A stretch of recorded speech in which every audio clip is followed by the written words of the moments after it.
Chicago night. Woo! Yeah. Yeah. I live in Chicago now, but I'm originally from Canton, Ohio, home of Macy Gray, home of Marilyn Manson, and home of the Pro Football Hall of Fame. 3 things, all of which lose their appeal pretty fucking quickly. Never really understood the tourist draw. I feel like home of the Pro Football Hall of Fame is somewhere between home of the Eiffel Tower and home of the world's largest concrete lawn gnome. Right there. Actually, if you think about it, the lawn gnome is better off because you know that there is a station wagon full of hipsters out there. They're on their annual road trip of irony, and they're gonna Dude. First, we'll get our picture by the lawn gnome. Then we'll go south. We'll go to the Burt Reynolds Museum. If we have time, I really want to stop by the Dells because they got this guy who does magic tricks on water skis. Hilarious. So amazing. Hey, we should go to the Football Hall of Fame. Dude, that's fucking lame. Hey, stop off at the next gas station. I need to pick up mustache wax and clove cigarettes. Because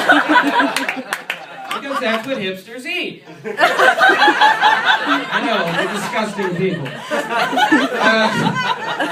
So I moved out here after college, and I was kind of caught off guard by the amount of weird people you see on a daily basis. Like, I was in a laundromat, and there was this woman, and, oh, I forgot to move this. Sorry, Joe. Joe's gonna yell at me for this. So there was this woman, and she was wearing one of those humongous T-shirts with Tweety Bird dressed up as a gangster rapper. You ever seen that? And she was talking to herself, and not in a loud, obnoxious way. It was kind of like she was rehearsing a monologue. And I have a theater background. I thought maybe she was looking for some notes. So I was leaning in. I was trying to figure out what she was saying. I was staring at her for like 20 minutes. And then all of a sudden, she stopped. She opened up the dryer behind her. And she pulled out a pair of panties. And she stepped into them. And as she's wriggling them up over her thighs, the realization just comes crashing down into me that the woman wearing the Tweety Bird t-shirt was only wearing a Tweety Bird t-shirt.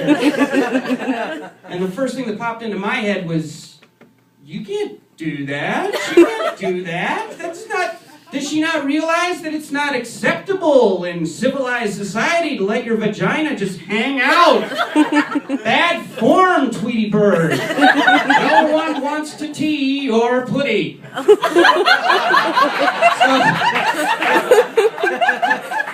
So she finishes pulling him up, and our eyes meet, and she goes, and that's when it hits me that I was the only one in the laundromat who had seen this happen.